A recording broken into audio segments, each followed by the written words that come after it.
The event horizon. The things that I say in this book are shocking. I know that, especially if you're coming in cold, and by cold I mean none of the threads I have pulled on were known to you prior to encountering them in this book. Part of me wants to apologize, to say sorry for making you aware of these things, but, to be honest, fuck you for being asleep at the spiritual wheel of your life. We're in this together as a society, and if you're low consciousness, your lack of awareness can be used to create a more satanic and draconian society because you're too stupid, too lazy, or too distracted by your own self-interest and pleasures to give a fuck, then you're a big part of the problem. If absolutely none of the things described in this book were known to you, then the fault lies with you. It means that your inner being is so diminished that you've forgotten how to feel correctly. I'm not trying to make you feel bad, but you should feel bad. You see, that bad feeling is evidence that you exist as a spiritual being, but that's the triumph of the 20th century, is it not? That's why the opening chapter of this middle part of the book is called Our Last Free Breath. You see, all of this has been done intentionally. This is an incredibly difficult thing for people to comprehend in a secular age because our definition of evil rarely goes beyond the avarice and malice of a single human being in a single human life. Through our now secular philosophy and humanism, we can easily understand the corrupt nature of a Mao or a Stalin or a number of minor and major despots who have populated recent history. Human beings are corruptible. Power is the ultimate intoxicant. This is the theology of humanism, and we all understand it and we all speak about it, but what has been lost is the spiritual evil, even though it isn't really evil. What has been lost is the invisible agenda, the invisible plan, the intergenerational plan. How could any group of people maintain such discipline over centuries and generations? If you really have to ask that question after reading the book thus far, then there's not much I can do to help you. What do you think the trauma-based conditioning is about? What do you think the intergenerational Satanism is about? What do you think the child murdering is about? What do you think the sex rituals are about? Are you really going to pretend these things aren't going on? Is it still easier for you to believe that I'm crazy? Or are you finally ready to accept the predicament that we are in as a human race? It is the 11th hour, and people have no idea of the danger all about us. How does that happen? How does the basic internal mechanism of fight or flight get so polluted it doesn't work anymore? Do you understand? It's inbred into us as biological beings. It has taken tremendous effort to undo it, and it's all been done in such a way that we didn't even know it was being done. You may say to yourself, how could such a widespread conspiracy exist without you having heard of it? The answer is simple. The conspiracy is an operative system. The vast majority of participants in the conspiracy are unconscious. This is why the spiritual consciousness had to be collapsed. The plan would only work with unconscious people, and that unconsciousness was created with us en masse the same way it is accomplished on an individual, mind control through trauma. Would you believe me if I told you that many of the serial killers let loose upon American society were trained and deployed by America's own intelligence agencies? This is the widespread understanding of Charles Manson, thanks to numerous podcasters who have done hundreds if not thousands of hours of research, and, of course, The Spellbinding Chaos, Charles Manson, the CIA, and the Secret History of the 60s, by Tom O'Neill, a Vanity Fair freelancer who spent 2 decades on the book. The work is supported by writers like Dave McGowan in Weird Scenes Inside the Canyon, Laurel Canyon, Covert Ops, and The Dark Heart of the Hippie Dream, which chronicles the relationship between military intelligence, the CIA, and the music scene in Laurel Canyon, but not even O'Neill or McGowan go into the satanic underbelly. That's where it all comes together. None of it really makes sense until the rituals are understood. Okay, welcome. I'm using the black and white filter on OBS. I'm entering into my Orson Welles, Ingmar Bergman phase of streaming. So you're going to have to bear with me like I'm a kid in a candy shop. Alright, welcome. I'm Bruce McDonald and this is the Telemanca Review. And we've made our way all the way up to Event Horizon. So just to go over it again, let me just go over this, take a look at the table of contents here. Yeah, okay, so basically what I'm doing is I'm going over the middle section of the book, which is called The Devil in Us. Now, the first part one, is The Devil in Me. It's 3 chapters. And part 2 is The Devil in Us. It's 6 chapters. 1, 2, 3, yep. And part 3 is God in Me and You. And it's also 3 chapters. So this is the way the book was written. And it turned out quite well. I think it's the best book I've written in about 10 years, since I started nonfiction. And it was because it was my book. It was the big reason, okay? And whereas when I told John's story and I told Robert's story, I had to be true to them and even try to capture their voice, right? The way Robert De Niro or a method actor tries to capture an actor or capture a character that they're playing. You kind of have to do that when you're telling somebody else's story. But The Devil in Us, A Memoir of You and Me, is 100% my story. So I got to just do what I wanted to do, which was pretty powerful. Pretty powerful indeed. So Event Horizon, let's just briefly go over. So in the first chapter of this middle section, it's called The Devil. And I did a 7-part series. It's up on this YouTube channel in the Talamanca Review. What the devil actually is. And this comprehension, this apprehension would not have been possible without the introduction being facilitated by Robert Wiegand. You may rightfully ask yourself, how could a human being have the right to introduce another human being to not only the devil but to the demonic legions? Honestly, I don't know. But it happened. And that I bear witness to. And I'm going to follow the 10 Commandments on this.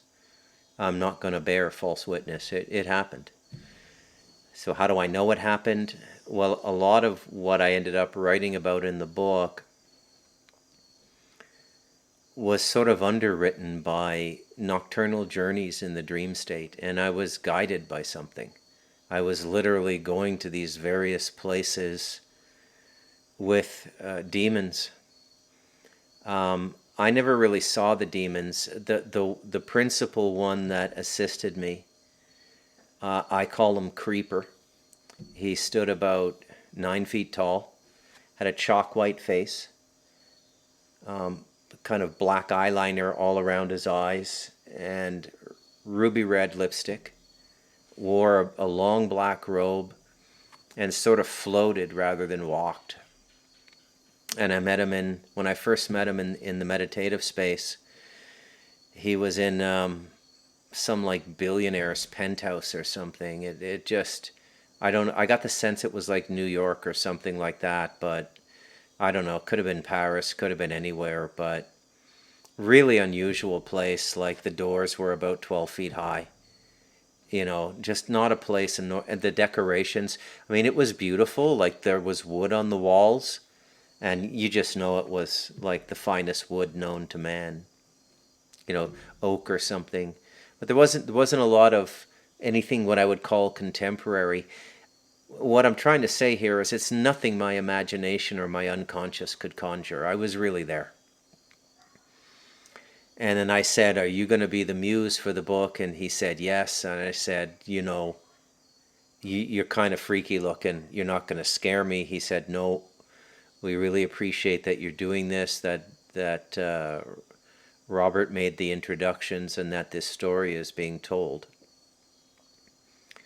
I'm fully aware of how crazy these things sound. But given the state of the world and everything that's going on, I don't feel I have the right to withhold so people think I'm normal and not crazy or any of these things. I feel I have a duty to tell the truth, and I feel very strongly that the people who are supposed to get the message, they will also have it underwritten by both internal and external supernatural events, the way the book was underwritten for me, for my editor Anthony in Australia. He just went through a lot. When he finished, his PTSD from his service in the Australian military was healed. After 6 months of writing the book, he didn't have PTSD anymore. So he got healed. So I'm just going to tell the truth. And, you know, in these nighttime dreams, I would go places. I went to an underground base. I saw certain public figures there. I'm not going to name their names. And everything you've ever heard in terms of the wildest conspiracy theories was validated in these nighttime journeys. And then everybody around me had an experience as well, not even knowing I was writing the book. Okay? And then, so what I ended up getting was what I would call the initiation into the demonic realm. It doesn't mean that I have a day pass like Disney World to go there whenever I want, but I'm known there now. I'm known in the demonic world, and for the most part, they leave me alone now because of the service I did for them in terms of writing this book. And what they wanted to get across, and Bob helped me understand it, was everything you've been told about their role and function in our reality is wrong. They are divinely created, divinely maintained by the Creator's energy like everything else in creation. Being a demon is not a great incarnation, and it is an incarnation, just like being a human being is an incarnation, just like being a tree is an incarnation. Being a demon is an incarnation. There's almost nothing in creation that is fixed for eternity. And this includes the Hindu gods, all of the gods, the Norse gods, the Celtic gods, the Greek gods. You may be dealing with beings that can live thousands or even hundreds of thousands of years. Some of these beings, the higher gods, they can live in the same form for millions of years, but they're not eternal. So the whole thing, the whole multi-dimensioned, multi-layered reality we live in, physical and non-physical, is populated by souls, which are all the same, playing various roles to learn what they need to learn while they're playing those roles. What the demons and the devil himself wanted me to convey in this book is that the state of the world is largely the result of human beings, which are in many ways more vile than even the demons now. And this is the result of the demons being captured or compromised through human magic. This has been done in various epochs, but in our epoch, in our time frame, I would put it down around that sort of Egyptian, Sumerian, Babylonian, Solomon time. You know, the first temple of Solomon. And that's where we get the open declaration. The open declaration that Solomon was given the signet ring and he was able to control the demons. And they built the temple. And if you look at any of the Third Temple videos online now as the rabbis talk, they're interpreting their scripture about how the temple has to be built. The stones can't be cut. In the past, they used a special kind of worm that would chew through the stones. And Solomon was told where to find these worms. And the rabbinical interpretation in the 21st century is that lasers would be kosher to cut the stones. Lasers. So it's all very wacky and very literal. You get the sense that the rabbis don't really know what they're doing. They're following a set of directions given to them. And this is where you really get into sort of like the extraterrestrial thing, right? So Solomon captured the demons and they built the temple for him. This is the lore, this is the mythology. And really, most of the demonic activity in the world now is controlled by human beings. So it's like, I'll use the example of like the Italian mafia in the 50s, when in their heyday. You know, they go in Little Italy, they go to a shopkeeper, a butcher, a delicatessen or something. They say, hey, look, you know, you're Italian, you come from same part of Sicily as us, you know how this works. You pay us every week, a couple $100, $800 a month. We'll do various things for you. Nobody's going to bother you. You have any problems, you come to us. You say no, your front window gets broken, and then you have to start paying for the protection, right? And really, it's not protection. You're paying so that they don't wreck your shop. That's the way the mafia works. Same thing with the Chinese triads at the street level and all of the criminal organizations. I'm pretty sure the Russian oligarchs work the same way. But you're paying for the protection, right? It's my belief that this protection racket went multidimensional a number of millennia ago. And I'm just going to say this, and I don't know that I'm right. I'm speaking from pure spiritual intuition here, okay? But I feel in my heart that this is correct. I think most of the possessions in the Catholic world are orchestrated by the Catholics. It's a one-to-one model for the mafia protection at the street level. Okay? Except in this instance, most people don't know it. Now, many of the demons have been released now. They've been released. And they've gone to another realm. This has all happened very recently after The Devil in Us came out. Not as a result of The Devil in Us coming out, but definitely that book was part of their swan song. Now, to those of you who think that I'm making this stuff up, you don't believe me, pay close attention to the podcasts. Pay close attention to the people who come on, like Mark in Pennsylvania, Jody in California, and listen to what they say. Okay, and I hear these stories from a lot of people. They get the book, they have a paranormal event. It's been happening since Stardust Ranch. I've heard so many stories now, so detailed. Somehow, some way, I'm able to create an energetic construct in these books that allows people to have a direct experience of the paranormal. For some people, it's very liberating, and for some people, it's very terrifying.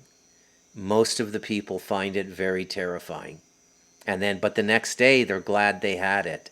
But while it's going on, the hair on the back of your neck will go up. Okay? And I went through all this. I'm totally used to it now. If I'm meditating or I'm lucid dreaming in the middle of the night and an entity or a being from another realm comes to me, I just greet them the way somebody coming to my front door now. Hey, how you doing? What do you need? Why are you here? What do you need? What can I do for you? Doesn't bother me at all anymore, but this has been a 5-year journey for me. Previous to that, I would say that I had visits from high spiritual figures in my meditation, the way some people talk about being visited by the Mother Mary or by Jesus. In my life, I had visitations, many actually, and from different paths and different schools. I've interacted with a lot of different deceased spiritual masters in certain lineages. They were masters when they were alive, and they're in non-physical form now, but still working with the human race. So the idea of being contacted by or engaging with a non-physical being is not new to me. What is new to me over the last 5 years is the range of beings now. It's like Grand Central Station now. Now, this doesn't happen to me all the time. I can work on my vibration through meditation to create, like, it's almost like the equivalent of a close sign on the front of and if anything comes and they want to talk to me, it's, oh, Bruce isn't taking any visitors now. You can do that too. We have control over our space. We are sovereign beings. Okay? We are sovereign beings, both in the body and out of the body. But so much of the spiritual teaching we've been given, and so much of the physical and mental abuse we've intergenerationally experienced while incarnating on this planet, has broken that down through fear, trauma, and violence. And now is the time to reclaim it. And The Devil in Us, a memoir of you and me, is very much about working through ancestral trauma. And mine was largely European. In this cycle I'm in now, European, Catholic, Protestant, Jewish, the first two parts of the Abrahamic system. And coincidentally, I spent a year dancing with the Sufis, so I've experienced the third phase of the Abrahamic system, Islam, which, by the way, is my favorite. If I had a gun to my head and I had to choose one, I would convert to Islam at this point. You may find that a bit strange, but please just keep in mind that the pictures of Islam you get in the Western media are the lowest class Muslims in the world. It's generally, we focus on really backward Muslims, like and people who are violent by nature to begin with, and it has nothing to do with the religion, like Nigerian Muslims killing Christians. Pakistanis are kind of crazy people, very susceptible to possession. Afghanis they're rock pushers. They're living 500 years in the past, minus the rocket-propelled grenades and the Humvees and the modern military equipment that my buddy and yours, Joe Biden, left them. So that's just my feeling. I feel I really enjoyed Islam. I was vicious. Oh, in terms of interdimensional activity, I was brutally attacked, and it went on for 6 weeks, and it was terrifying. And I came through it. When you go through these things, they're like these events in our spiritual life you have to go through. You'll read them in the biographies of all acolytes on the spiritual path. Okay? Everybody goes through it. It's like leaving your house for the first time. Getting on the bus, the half-size bus, and you got your lunch pail, and you're 5 years old, and you look over your shoulder, and your mom is just like beaming, "Oh, my baby boy is going to school," and you get on the bus, and you go into this alien world, and you go to kindergarten, and it's terrifying. And then it happens again when you go to grade school, middle school, high school, university, your first job. Puberty is terrifying. Massive chemical transformation in the body. And these various phases of breaking through in our consciousness are very much like that. But nothing's going to eat you. Nothing's going to beat you up. You might get scared. I've been scared. But when you come out of it on the other side, you're way stronger, okay? And at this point, you got to go through it. You got no choice. You got to face your ancestral traumas. You got to face everything, okay? So that's very much what The Devil was about, and it explained what the devil is and what its role is. And the principal characteristic of the devil in your life is a lot of chattering in your head. Okay? And so there you go. And then the next chapter was Our Last Free Breath. And this documents the beginning or the opening of the plan. I put it at about 1880. And then we get, J.P. Morgan in the early 1900s. We get Edison. We get Tesla. We get this Federal Reserve, Bank of Canada. Okay, and all of this technology and this new way of doing things in North America, and really the banking system is what cemented it all in place, okay? It was the banking system. That's what's given them their power. And then after that came the entitlements in the 70s, your welfare, unemployment insurance, and all of these sorts of things. And that further weakened us as well. Now, some of you may disagree with me, and that's fine. No worries. If you think that all of these social systems were good, then okay, that's fine. I'm not, we're not going to, face off like Irish Protestants and Catholics in Belfast in like 1917.